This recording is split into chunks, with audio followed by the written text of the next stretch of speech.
Do I stay or do I leave? Deciding how to move forward in love.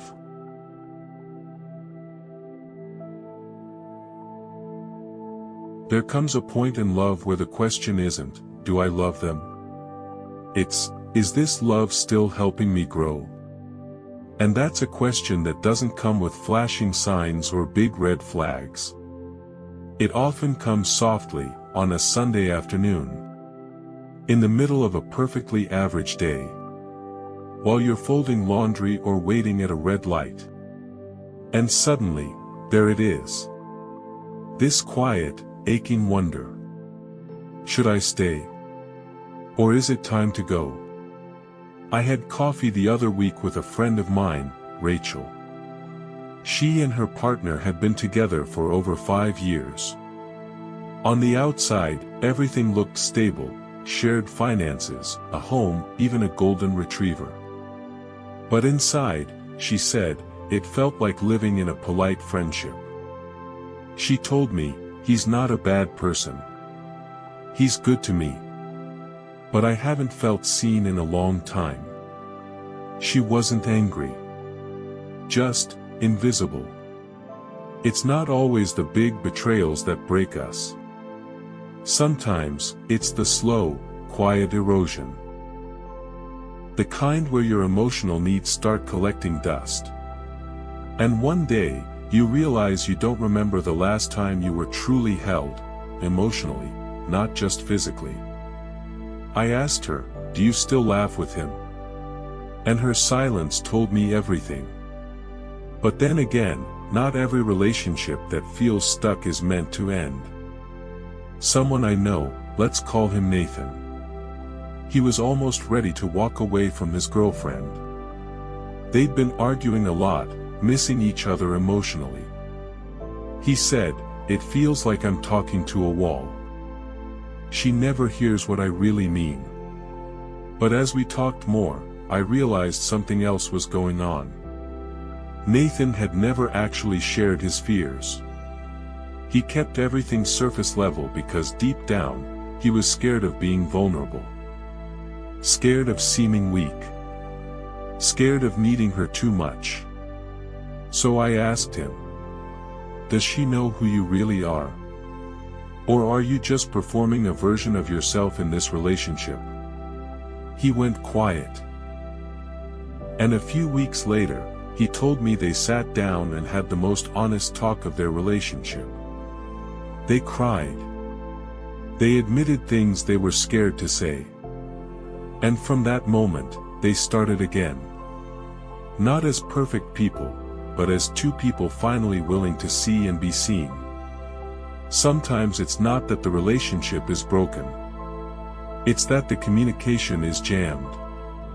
And when you fix that, everything starts to feel clearer. But that's not always the case. Let me tell you the story of Lily. Stayed in a relationship for 3 years too long. She kept believing he would come around. That the emotional distance was temporary.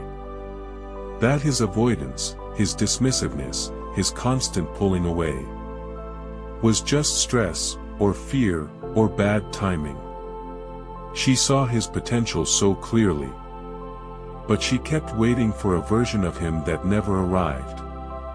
And one day, she realized something heartbreaking.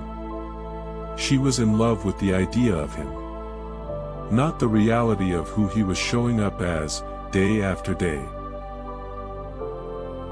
That's when you know. When the version of them in your head is warmer than the one sitting next to you on the couch. When we talk about, should I stay or leave? It's easy to want someone to give you the answer.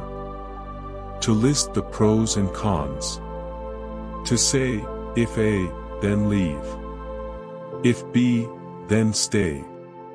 But the truth is, only you know the moments that made your heart feel alive. And only you know the moments that made it quietly break. What I've noticed is, there are two kinds of silence in love. There's the kind that feels peaceful.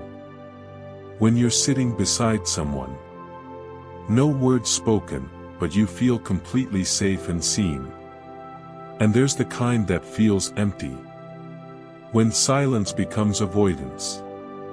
When silence starts to feel like loneliness, with another person in the room. Ask yourself, which silence are you living in? Another friend, Sarah, shared something with me once.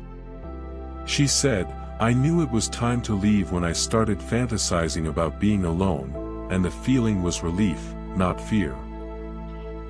That hit me.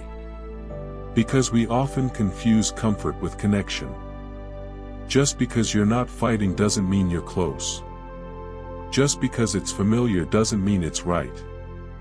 Let's talk about fear. A lot of us stay out of fear. Fear of regret. Fear of starting over. Fear of hurting someone who's done nothing wrong. But love isn't about whether someone checks all the decent human boxes.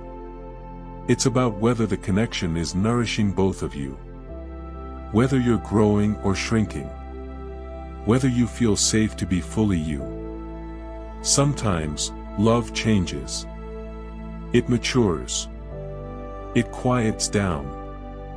But if the love still holds you, supports you, helps you become more whole, it might be worth staying.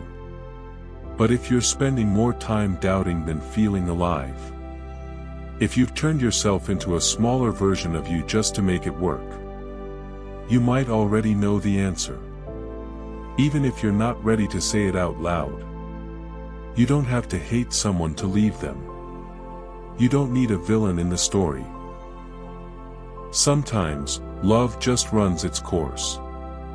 And letting go is the kindest thing you can do, for both of you.